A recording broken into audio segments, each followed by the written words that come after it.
नमस्कार, न्यूज़ 24 बिहार झारखंड का digital platform देख रहे हैं आप। मैं हूँ आपके साथ सबा शाहिद शेख।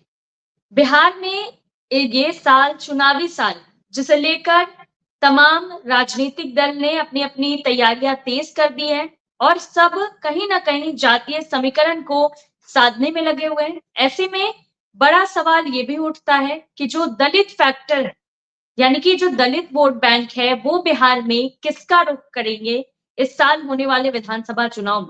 तो चलिए इन्हीं तमाम बातों पर विस्तार से चर्चा करेंगे क्योंकि जितने भी राजनीतिक दल हैं, वो अपने-अपने वोट बैंक को रिझाने के लिए तमाम जुगत में लगे। हालाँकि इन सब का नतीजा और फ़ायदा किसको कितना मिलता है, चलिए इन्हीं तमाम बातों पर विस्तार से चर्चा कर लेते हैं। चर्चा के लिए हमारे साथ तमाम गेस्ट जुड़ रहे हैं। हमारे साथ जुड़ रहे हैं राकेश पोद्दार जी, प्रवक्ता बीजेपी, महेश दास जी, प्रवक्ता जेडीयू, आजू खान जी, प्रवक्ता आरजेडी, कमल कमलेश जी, प्रवक्ता कांग्रेस। आप सभी का बहुत-बहुत स्वागत है। सबसे पहले मैं महेश जी का रुख करना चाहूंगी। महेश, जेडीयू ने भीम संवाद किया, क्या लगता है इसका फायदा आप लोगों को आने वाले चुनाव में कितना मिलेगा? सभा जी, सबसे पहले आज बाबा साहेब डॉक्टर भीमराव अंबेडकर जी की जयंती है, तो आप सभी को जयंती पे हार्दिक बधाई एवं शुभकामनाएं। जहाँ तक आपने कहा कि अंबेडकर जयंती करने पे कितना फायदा जेडीयू को मिलेगा, हम इस चीज हम्म। से इत्तेफाक नहीं रखते हैं। हमारे महापुरुष हैं, हमें सम्मान करना चाहिए। हम लोग जयंती मनाते हैं, हमेशा से मनाते हैं। लेकिन हम्म। सवाल ये है, सामाजिक रूप से और आर्थिक और राजनीतिक रूप से सशक्तिकरण अगर बिहार में किसी ने किया है तो वो नीतीश कुमार है, हम्म। दलितों का। हम्म। डॉक्टर जी। अंबेडकर जो सपना देखे थे कि हम्म। रिप्रेजेंटेशन, जो रिप्रेस क्लास है उसका रिप्रेजेंटेशन कैसे हो, तो हमारे नेता हम्म। जब से सत्ता संभाले हैं, आप हम्म। देखेंगे कि 2005 में सत्ता संभाले और 2006 में पंचायती राज व्यवस्था में सबसे पहले एकल पद पे आरक्षण का व्यवस्था किया, जिसमें दलित समुदाय हो, ओबीसी समुदाय हो, ईबीसी समुदाय हो, 50% महिलाओं का रिप्रेजेंटेशन पंचायती राज हम्म। व्यवस्था में किया। 2007 में नगर निगम में व्यवस्था किए। उसके बाद 2007 में फिर आदरणीय नीतीश कुमार जी, जो पहले समाज कल्याण हुआ करता था, उसको एससी एसटी वेलफेयर डिपार्टमेंट अलग करके और उसका एक अलग बजट का प्रावधान हम्म। करके, और जो दलित समुदाय के लोग हैं उसके लिए बेहतर नीति कैसे बने और उसका विकास कैसे हो, इस पर उन्होंने जी। सड़क सड़क पुल पुलिया, शिक्षा स्वास्थ्य पे जो उन्होंने काम किया, वो हम्म। पूरे देश में एक नजीर के रूप में पेश होता है। इसलिए हम समझते हैं, और हमारे नेता कभी भी वोट की चिंता नहीं करते हैं सभा जी, हमेशा वोटर की हम्म। चिंता करते हैं कि वोटर वोटर हमारा कैसे सही तरीके से मूलभूत सुविधाओं से कोई पीछे ना रह जाए। तो आप समझिए जी। कि इस हमारे नेता का बस एक ही नारा है कि सामाजिक न्याय के साथ हर एक तबका हम्म। का, हर एक जाति का, हर एक धर्म का विकास कैसे हो, ये नारा हमेशा नीतीश कुमार जी का रहा है। चलिए ठीक है महेश जी। महेश जी, एक सवाल है आपसे। आप जिस तरह से कह रहे थे कि आप लोग नफा नुकसान नहीं देखते, ठीक है, लेकिन फिर आप लोगों ने गिनवाया क्यों कि आप लोगों ने क्या क्या काम किया है, आप लोगों ने दलितों के लिए कितना कुछ किया? अब चुनावी साल है तो सवाल तो उठेंगे ही। देखिए, इसीलिए तो मैं कह रहा हूँ चुनावी साल है, ये हम्म। ऐसा नहीं है कि मैं पहली बार अम्बेडकर जयंती मना रहा हूँ। हम लोगों ने वेटनरी हम्म। ग्राउंड में भी भीम संसद का आयोजन किया था। और जो आदरणीय नीतीश कुमार जी दलित समुदाय के लिए काम करते हैं, तो दलित समुदाय के लोग खुद से अम्बेडकर जयंती मनाते हैं और अपने नेता को आभार व्यक्त करते हैं कि आपने जो बिहार में हम्म। दलित समुदाय के लिए काम किया है, इसका आपको धन्यवाद। क्योंकि डॉक्टर अंबेडकर जी ने जो सपना देखा था, उसको अगर किसी ने सही रूप से साकार किया है तो उसका नाम नीतीश कुमार है। आज भी हम्म। देखे होंगे कि आज भी एक डॉक्टर अंबेडकर समग्र सेवा अभियान की शुरुआत हुई है। वो इसका मतलब ये है कि वो दलितों के बीच में जो भी योजनाओं का निर्माण हुआ है, हम्म। उसके लिए उसको पंचायत स्तर तक कैसे शिविर लगाकर उनको फायदा दिलाया जाए, इसका एक हम्म। अभियान आज शुरुआत हुआ है। और बिहार में जो आप शिक्षा से जो अलग थे दलित समुदाय के लोग, तो जी। आदरणीय नीतीश कुमार जी उसको सर्वे कराए। सर्वे कराने के बाद वहां देखे कि कौन कम्युनिटी के लोग जो है स्कूल से बाहर हैं, उसको कैसे स्कूल के अंदर लाया जाए, उसके लिए टोला सेवक का निर्माण किया, और जो अभी उसका संख्या लगभग 30,000 के ऊपर है। उसके बाद दलित समुदाय के लिए जो योजना बना है, उस योजना को कैसे पंचायत स्तर तक पहुंचाया जाए, उसके लिए विकास मित्र का हर एक पंचायत में व्यवस्था किया।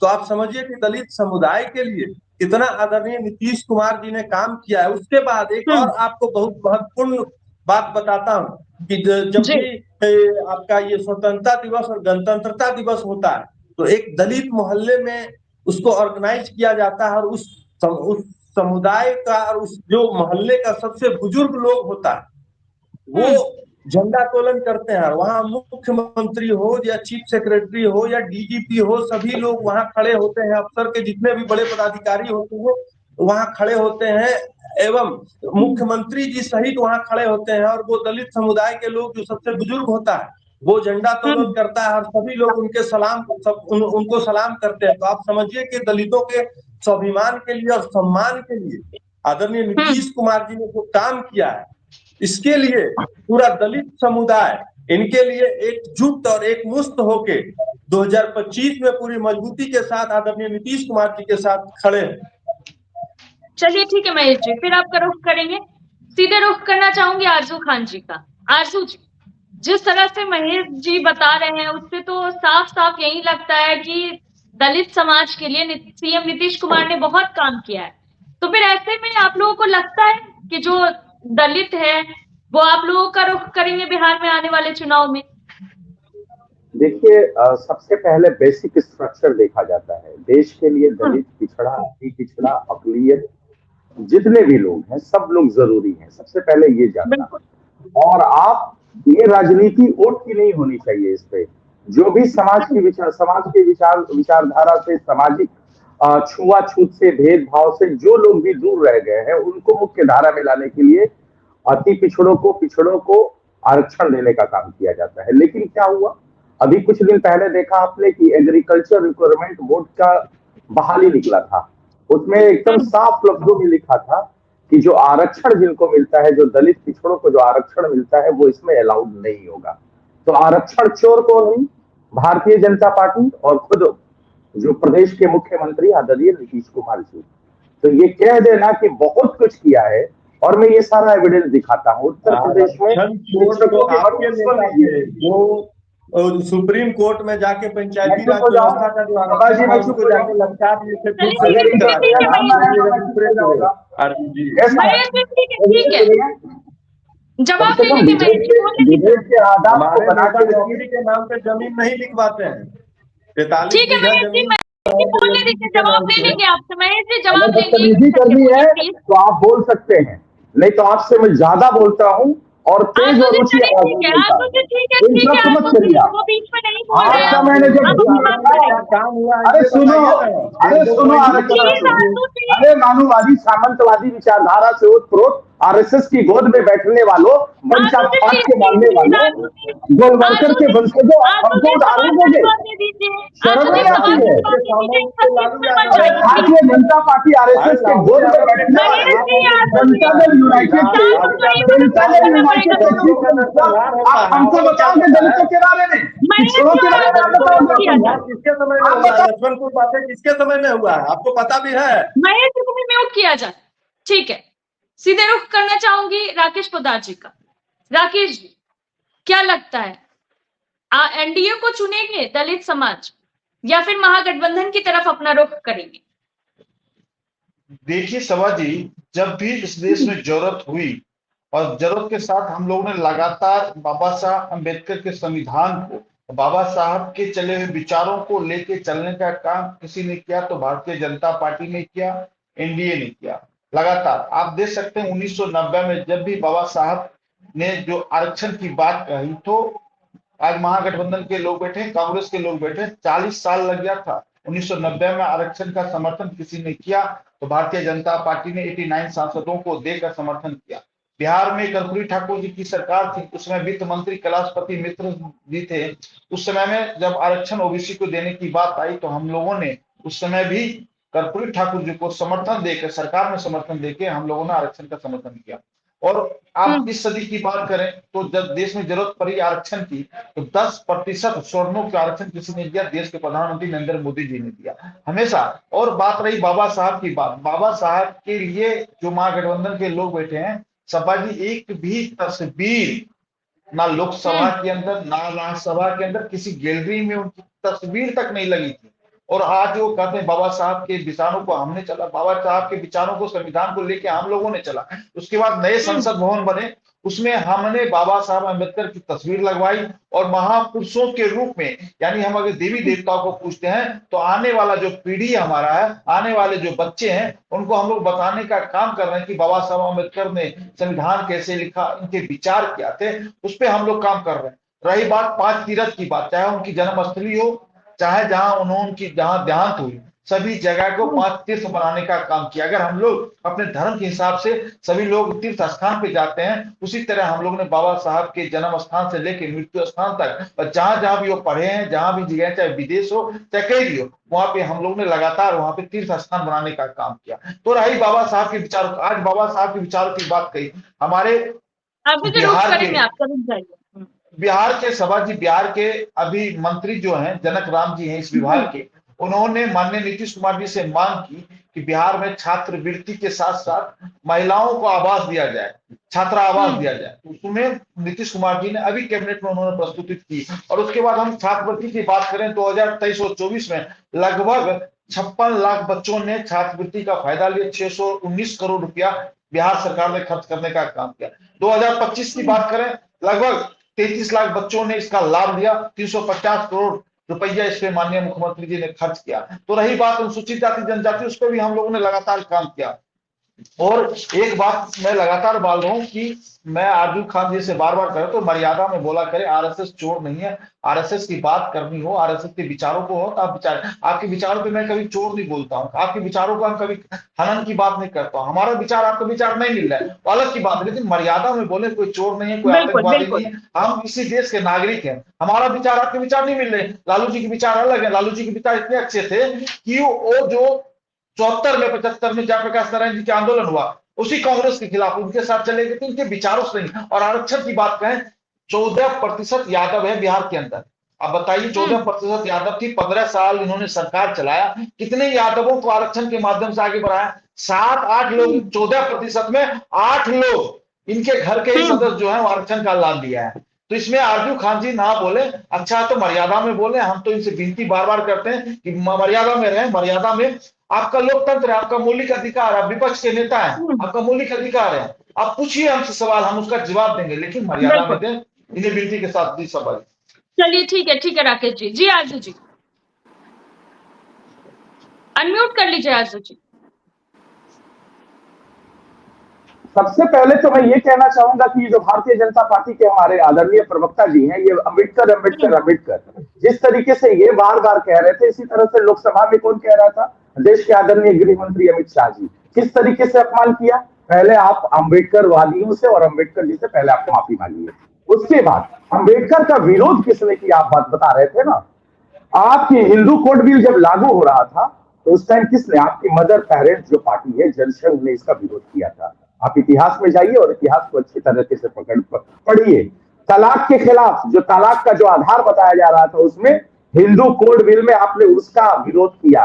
इसलिए आपने पूर्ण विवाह का विरोध किया। आपने जो बच्चे जो गोद में लिए जाते हैं, जो बच्चे अडॉप्ट किए जाते हैं, आपने उसका विरोध किया था। किसने किया था? आपकी मदर पेरेंट्स पार्टी जनसंघ ने किया था, जिसकी विचारधारा पे आप चलते हैं। उसके बाद क्या हुआ? महिलाओं का पुनर्विवाह तो मैंने आपको बताया, ये नहीं चाहते थे कि जो महिलाएं विधवा हो जाती है, विधो हो जाती है, उनकी फिर से दोबारा शादी हो।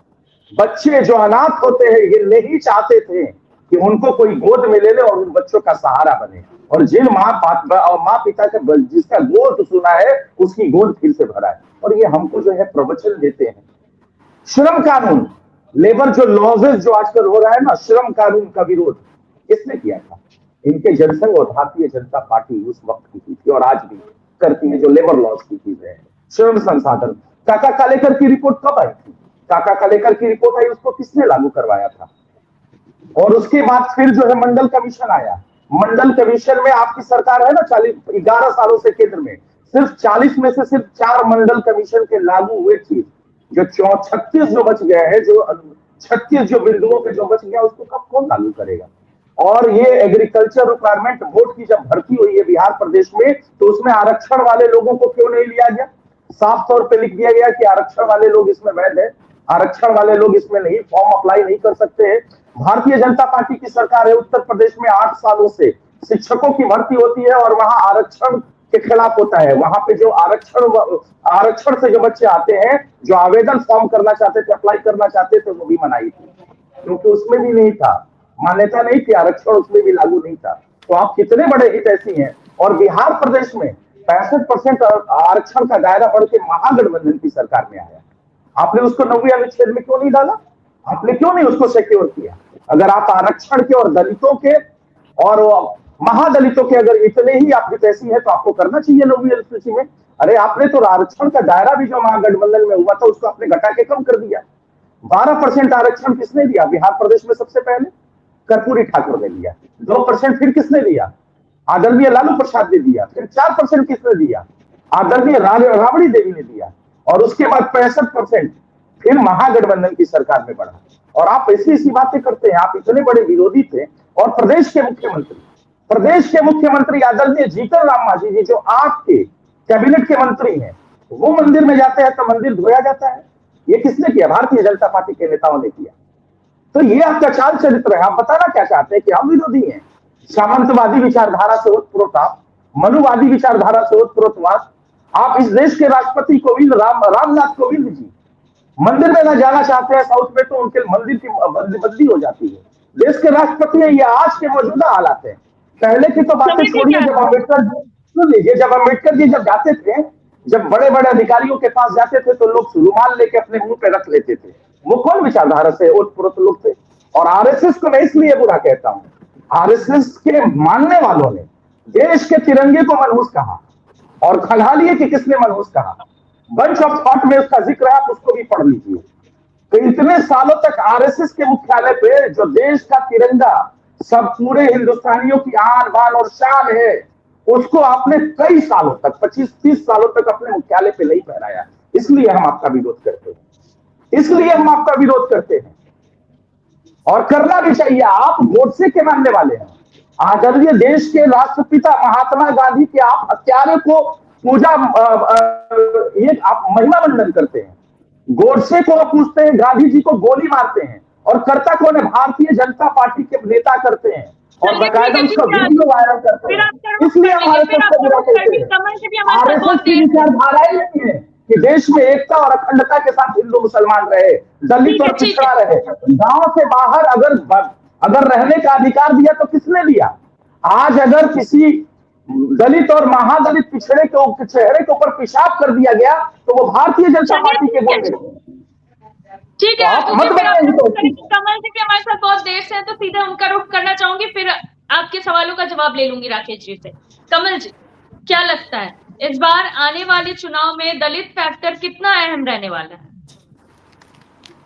सभा जी, निसंदेह ही आज सभी पार्टियां दलित, महादलित, पिछड़ा, अति पिछड़ा को साधने में लगी है कि वो वोट बैंक जो है वो किसके पास जाना है। लेकिन उसके बारे में आज बात कौन कर रहा है, ये देखने वाली बात है। आदरणीय राहुल जी ने बार बार सामाजिक न्याय की बात की है, जिससे इनको समझना चाहिए कि जब तक जातीय जनगणना होके, जब तक एक्सरे नहीं होगा पूरे देश का, तब तक ये सामाजिक न्याय की बात करना भी बेमानी हो सकती है। तो इन लोगों की मंशा तो स्पष्ट है, सरकार में ये लोग हैं।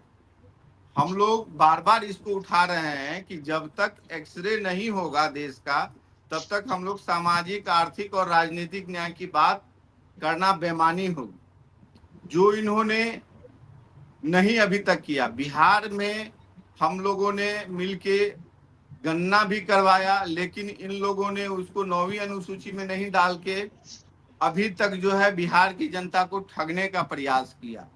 ये लोग नौकरी में आरक्षण को खत्म करने के लिए जो है पीएसयू को बेच रहे हैं, और इससे कहीं ना कहीं जो युवाओं का जो हक और अधिकार था, जिसमें उनको आरक्षण मिलता था, जो सबल नहीं थे जिसको शिक्षा में भी अधिकार मिलता था, उन लोगों ने इस हर चीज को खत्म करने का प्रयास किया है।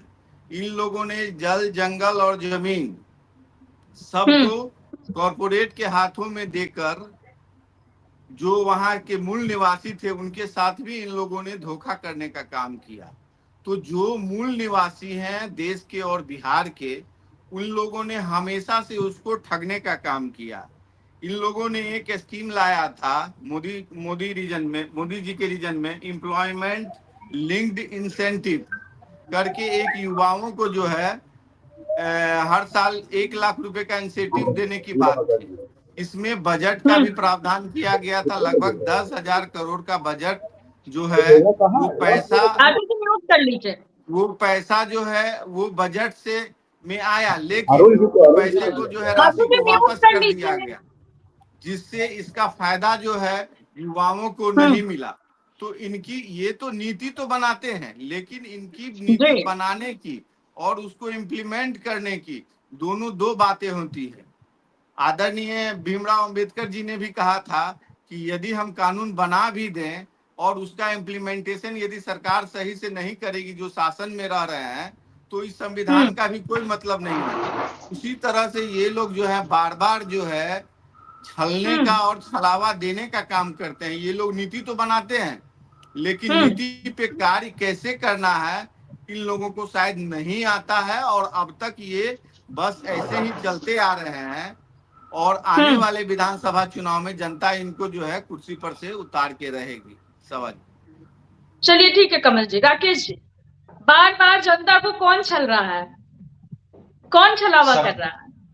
देखिए सवा जी, मुझे तो बहुत बड़ी हंसी आ रही इन लोगों पे। अगर जनता के साथ छल कपट किया होता, हाँ छलावा अगर हम लोगों ने किया होता, तो कांग्रेस ने 96 चुनाव विधानसभा का लड़ा है राहुल गांधी जी के नेतृत्व में, 90 चुनाव हार गए। और उसके बाद 3 लोकसभा का चुनाव हुआ राहुल गांधी जी के नेतृत्व में, तीनों लोकसभा चुनाव हारे। आते हैं तेजस्वी जी पे। तेजस्वी जी जब से बिहार में राजनीति में कदम रखे हैं तब से चुनाव हार रहे हैं। और बैसाखी पर 1 बार 2 बार माननीय मुख्यमंत्री जी के साथ उनका आशीर्वाद मिला तो सरकार में आए, कहीं 17 महीने 22 महीने जो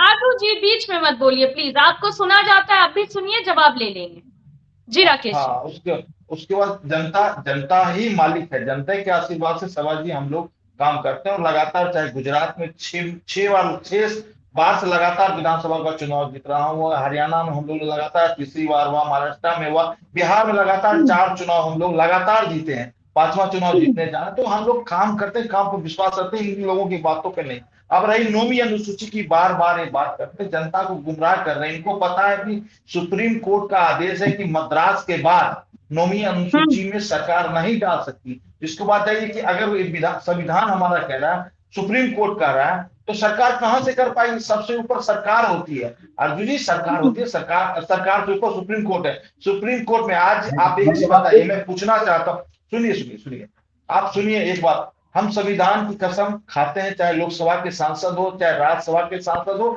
चाहे विधायक हो, हम संविधान की कसम खाते हैं कि मेरा संविधान जो कहेगा उसी के अनुसार चलेगा। आप बताइए, वक्फ बोर्ड कानून पास हुआ, लोकसभा राज्यसभा में राष्ट्रपति महोदय ने उस पर हस्ताक्षर किए, तो कांग्रेस के एक सांसद हैं जावेद, जिन्होंने संविधान की कसम खाई, संविधान के ऊपर हम चलेंगे, तो चले गए सुप्रीम कोर्ट। कपिल सिब्बल चले गए सुप्रीम कोर्ट, मनु सिंघवी चले गए सुप्रीम कोर्ट। तेजस्वी जी विधायक हैं, संविधान की कसम खाई है, संविधान को लागू हुआ राज्यसभा, लोकसभा और माननीय राष्ट्रपति महोदय के साथ, और आज वक्फ बोर्ड के खिलाफ जा रहे हैं। इसका मतलब संविधान विरोधी है आप स्पष्ट रूप से।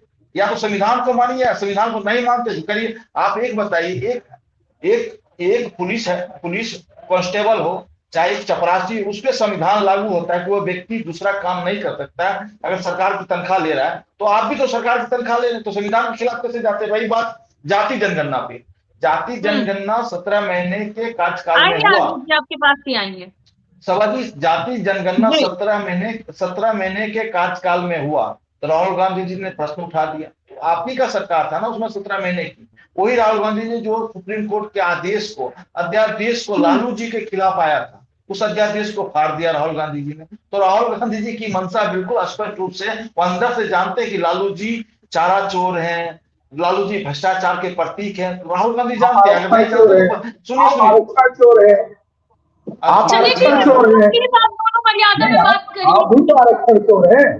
नहीं, मैं मुझे इस बातों का जवाब देने दीजिए। ये भी हमको मर्यादा का पाठ पढ़ा रहे थे और मैं इनको मर्यादा बताता हूँ। अरे ये भैया, बोलते मैंने हैं जब भी हमको आरक्षण की जरूरत हुई, नहीं, सुनिए प्लीज आप प्लीज सुनिए, प्लीज प्लीज, जब ये भी दोनों आरक्षण की तरफ जरूरत मत हुई लगाइए, भारतीय आप लोग जनता पार्टी बातें खड़ी करेंगे, रही देश कोई के भी अंदर। किसी पर इस तरह बात नहीं कर सकते हैं। आपको बड़ा तकलीफ लगता है आरक्षण जब हम बोल देते हैं, आप लोग आपको बड़ा प्लीज तकलीफ बातें लगता प्लीज है। शांत बड़ा हो अजीब जाइए, आपके मैं अंदर म्यूट एक करना रवैया हूँ। बन गया है। अरे शांत हो अमित जाइए, शाह के दोनों बारे को में म्यूट दो करना शब्द होगा बोलिए। प्लीज। शांत हो सभा जाइए। जी, सभा जी, जी सभा आरती जी, जी, सभा सवालों का जी, जवाब दीजिए। सभा जी जी, सभा जी, उन्होंने जी कहा कि हम सुप्रीम कोर्ट की बातों को नहीं, हम जो मतलब कानून बन गया, हम संविधान को नहीं मानते हैं। संविधान को आप अच्छे से यानी कि पढ़े नहीं है। संविधान में अपनी बात को आजादी से, प्रमुखता से सुप्रीम कोर्ट, हाई कोर्ट में रखने की आजादी है। क्या इनको नहीं पता है क्या? हम तो जा ही सकते हैं। और ये कब से हो गया? देश में 3 कानून लागू हुए थे किसानों के खिलाफ, लागू हो गए थे। देश के जो है किसान अन्नदाता भाई जो है रोड पे अनशन कर रहे थे, पूरे देश में चल रहा था। 3 कानून, काले कानून किसने वापस लिए? आपकी सरकार ने वापस लिए। ये आपको आईना दिखाया। पास होने के बाद आपने ड्राइवरों के लिए क्या लिया है? अभी लिया था आप ही के, अभी कुछ महीने पहले ड्राइवरों पे भी आपने अध्यादेश निकाला था, कानून पास किया था। पूरे देश में ड्राइवर भाइयों की एक यूनियन बनी और उन्होंने आपके खिलाफ विरोध प्रदर्शन किया और आपको पूरा 2 दिन के बाद उसको वापस लेना पड़ा। तो ये है डेमोक्रेसी, लोकतंत्र की ये खूबसूरती है। इसको पहले जानिए। और संविधान ने किस किस चीज में आजादी दी है, कहां कहां तक जाने की आजादी दी है और अपने बात को कहने की आजादी दी है, पहले इसको भी जानना चाहिए। अब आप सुप्रीम कोर्ट, हाई कोर्ट की बात कर रहे थे, तो सुप्रीम कोर्ट का वर्डिक्ट आया हुआ है और सुप्रीम कोर्ट के जज कह रहे हैं कि बुलडोजर देश की आत्मा पे घात है। सुप्रीम कोर्ट के जड़ों को ये खोद रही है, अगर इस पे रोक नहीं लगा तो। ये खुद चीफ जस्टिस कह रहे हैं और ये ऑर्डर भी हो चुका है। उसके बाद भी बुलडोजर आप क्यों चलवा रहे हैं? यानी कि आप संविधान विरोधी हैं। आप प्रदेश के अंदर आप दलित और पिछड़ों की बात करते हैं। 3 लाख से ज्यादा बच्चे ओबीसी, दलित, महादलित के बच्चे जेल की सलाखों के पीछे हैं। आपके बड़े बड़े कारोबारी पकड़े नहीं जाते शराबबंदी में और आप कहते हैं कि हमने बड़ा उद्धार किया है। 3 लाख जिनकी माओ के बच्चे, जिन बहनों के बच्चे जेल के पीछे हैं, जेल की सलाखों के पीछे आपके गलत शराब नीति की वजह से, वो छोटे पिछड़े दलित के बच्चे क्यों है जेल में? इसका जवाब दीजिए। और चौथी बात, आप बार बार अंबेडकर जी की बात करते हैं। आप अंबेडकर की बात करके अपने आप को कितना और नीचा दिखाइएगा। दूसरे तरफ कहते हैं कि आप लोग चोर हैं। आप तो आरक्षण चोर है साहब। यहां आपने कहा कि राहुल गांधी ने सवाल उठा दिया आपके जातीय जनगणना पे। आपको पता होना चाहिए, कोई भी देश का कोई भी स्टेट हो, अगर वो जातीय जनगणना करवाता है तो उस पर मुहर कौन लगाता है? केंद्र की सरकार लगाती है। लेकिन केंद्र की सरकार क्यों मुहर नहीं लगाना चाहती है? उस जातीय जनगणना को पास क्यों नहीं करना चाहती है? कैबिनेट में जगह क्यों नहीं देना चाहती है? इसलिए कि आप दलित विरोधी हैं, आप पिछड़ा, अति पिछड़ा विरोधी है, आप अकलियत विरोधी हैं। इसलिए आप जातीय जनगणना भी नहीं करवाते। जिन सरकारों ने अपने राज्य का पैसा खर्च करके जातीय जनगणना करवाया, आप उसको अप्रूवल भी नहीं देते हैं। चलिए ठीक है, आपको ठीक है, डर आज लगता समय की कमी है। है। ठीक है, आज मुझे समय की कमी है। कमल जी कुछ कहना चाह रहे थे आप, अब अपनी बात पूरी कर लीजिए। राकेश जी ने जाति जनगणना पे 9वीं अनुसूची की बात की। तेलंगाना में हमारी सरकार है तो वहां हम लोगों ने 50% का कैपिंग हटाकर वहां पे हम लोगों ने 75% आरक्षण देने का काम किया। ये हमारी मंशा को दर्शाता है। रही बात इन लोगों की, तो ये लोग जो है कहीं ना कहीं देश को भटका कर और गुमराह कर ये लोग ही कोर्ट में जाते हैं और इस सारे मसले को जो है वहीं से ये लोग खड़ा करते हैं।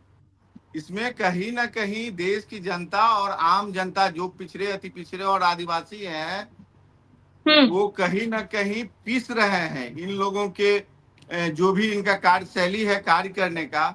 तो इस बार जनता इनको बता देगी कि इनको हम लोग जगह पे ला के छोड़ेंगे। वैसे इनके बाद आप कहीं रुक करेंगे, रुक जाइए, बोलने दीजिए। राहुल गांधी अभी जो है 2014 में जो है 55वां रैंक पे था भुखमरी में बिहार, मतलब देश। अब कहीं ना कहीं ये लोग 2024 में जो है 105वां रैंक पे ला दिया है। तो भुखमरी के कगार पे ये पूरा देश हमारा जा रहा है और ये लोग कर्ज पे कर्ज ले रहे हैं। और पैसा कहाँ जा रहा है, कितनों का कर्ज ये लोग, जितने कॉरपोरेट हैं, हजार हजार करोड़ का उन पे रहता है, लेकिन उसको जो है ये लोग सेटलमेंट करके उसको जो है माफ कर देते हैं। तो चलिए देश ठीक की है। आम जनता का जो गाड़ी कमाई का पैसा है वो लोग ये सिर्फ माफ करने में लगा रहे हैं। ये लोग माफी वीर हैं और माफी का ही काम कर रहे हैं। सभा जी ठीक है कमल कमलेश जी, सीधा रुख करना चाहूंगी महेश जी का। महेश जी, जिस तरह से महागठबंधन एनडीए पे बार बार आरोप लगा रही है कि आप लोग दलित विरोधी हैं, आप लोगों का कहना है कि महागठबंधन दलित विरोधी है, क्या लगता है इन सब का नतीजा आने वाले टाइम पे क्या होगा? देखिए, राहुल गांधी जी 3-4 दिन पहले आए थे, सवाल का दलितों जवाब, के लिए और पिछड़ों एग्रीकल्चर के लिए रिक्वायरमेंट बोर्ड में सबका आरक्षण सहयोग को किया। क्यों नहीं लागू किया गया? सवाल का जवाब, आजू जी, एग्रीकल्चर आजू जी, रिक्वायरमेंट। आजू जी, मेरे प्लीज सवाल का मत जवाब बोलिए, आजू जी, आप नहीं, सुनो मेरे कि सवाल आजू का जवाब जी, देना चाहिए। उनको बोलने इन्होंने मुझे दीजिए। इंटरप्ट किया था, इन्होंने मुझे इंटरप्ट किया था, ठीक मेरे है सवाल आजू का जी, जवाब मैंने दे दे। उनको रोका था, एग्रीकल्चर आजू जी रिक्वायरमेंट में मैंने उनको आरक्षण को क्यों रोका नहीं था, लागू किया गया? आजू जी मैंने एजुकेशन की रोका था। भर्ती में आरक्षण बात को क्यों नहीं समझिए, लागू किया आजू गया? जी ऐसे नहीं होता, प्लीज 3 आपको लाख यही सवा बड़ा 3 करना लाख, होगा। मैं अधिकारी प्रवक्ता हूँ, ये आप जान जाओ आजू पहले। जी आपने 3 नोट लाख सवा करेंगे, 3 लाख बोलने का दीजिए पूरे उनको। दलितों में आजू जी जेल नोट किया जाए। चरित्र ही है, ये कोई पुराना बात है नहीं, ठीक ये है, तो आपका पार्टी का ठीक चरित्र है ही है। महेश जी, अब आप अपनी बात पूरी कीजिए। सभा जी, राहुल गांधी जी आए थे इसके मेमोरियल हॉल में, तो वही दलित समुदाय और पिछड़े समुदाय के लिए नीच शब्द का प्रयोग करके चले गए और ये कास्ट सर्वे का क्रेडिट लेते हैं। तो राहुल गांधी जी इसी इसके मेमोरियल हॉल में जब आए थे तो ये कह रहे थे कि कास्ट सर्वे फर्जी है। इसका फर्जी होगा ना, क्योंकि आप भाजपा के इन्होंने बोलते हैं, आप उनसे आजू सवाल जी क्यों उठाइए। इस तरह से कर रहे हैं? भाजपा आजू वालों जी से जवाब सवाल दे उठाइए, दीजिए, केंद्र बोलने की दीजिए। करती है। आजू जी उसमें बोलने क्यों दीजिए, नहीं प्लीज। करती है केंद्र सरकार? आजू जी ऐसे नहीं केंद्र हो की सकता, सरकार प्लीज। उसको एप्लीकेशन क्यों नहीं करती है? आप ये बताइए मुझे। आजू आप जी मुझे बात बताइए बोलिए केंद्र बीच की में। सरकार एप्रूवल क्यों नहीं करती है? जिससे आप गलवैया में जान आजू रहे जी चुप हो जाइए। वो केंद्र की सरकार एप्रूवल क्यों आजू नहीं जी को करती चुप है? किया जाए। केंद्र की नौकरी के नाम पे जमीन लिखवाने वाले पार्टी वाले लोग, महेश जी ये लोग ठीक क्या है, बोलेंगे? महेश इन जी लोगों को मुद्दे कुछ पे पता भी रहिए। है? महेश जी मुद्दे पे रहिए, मैंने उनको इन म्यूट लोगों को करा कुछ दिया है। पता है? मुद्दे पे रहिए, जब बात जब पूरी जब कीजिए, जब अपने समय की जब कमी है। जब जब इन लोगों की राजनीति जब जब संकट में आती है तो दलितों को हमेशा आगे करने का प्रयास करके वोट बैंक की राजनीति करने और तुष्टीकरण की राजनीति करने का प्रयास करते हैं। हम लोगों की सरकार में 3 मंत्री हैं जो सबसे अधिक बजट वाले हैं। बिहार का सबसे अधिक बजट वाला शिक्षा हमसे विभाग सवाल करते हैं, दलित के बजट पास है, एक बिहारी दलित 29,000 के रुपए, पास है, और एक बिहारी का दलित के पास 29,000 रुपए है। कर्ज आजू है। जी दलित के नहीं, नाम आजू एक पे जी बिहारी जवाब दीजिए, 29,000 आजू रुपए जी कर्ज जवाब है। देंगे आप। इसका जवाब कौन आजू देगा? जी जवाब देंगे, एक बिहारी पे 29,000 रुपए का कर्ज है, इसका जवाब कौन देगा? जनता फिर से आजू जी प्लीज। 2025 में आदरणीय नीतीश कुमार जी के नेतृत्व में बिहार में सरकार बनाने जा रही है। इन लोगों को कहिए आराम से चैन से सोने। कौन देगा इसका जवाब? जनता बिहार की चलिए प्रतिनिधि ठीक है, सीटों में ठीक है, कौन ठीक देगा है। जवाब इसका? चलिए ठीक है, समय की कमी है। ये बहुत बहुत राजनीति शुक्रिया के आप लफड़ा सबका को हमारे मत साथ उठा जुड़ने के का। ऐसा प्रतिनिधि है। अरे लफंगे होगे तुम। दरअसल अगर बात की जाए तो बिहार में इस साल चुनाव है, चुनावी साल है, तो सारे लोग जो भी राजनीतिक दल है वो अपनी अपनी रणनीति तैयार करने में लगे हुए और अपने अपने वोट बैंक पर सबका निशाना है। अब आगे क्या होगा ये देखने वाली बात होगी। फिलहाल के लिए इतना ही। देखते रहिए न्यूज़ 24 बिहार झारखंड। अगर आपको ये डिबेट अच्छी लगी तो उसे लाइक और शेयर जरूर करें। आप अपनी राय हमें कमेंट करके भी जरूर बताएं और हमारे चैनल को सब्सक्राइब करना ना भूलें। नमस्कार।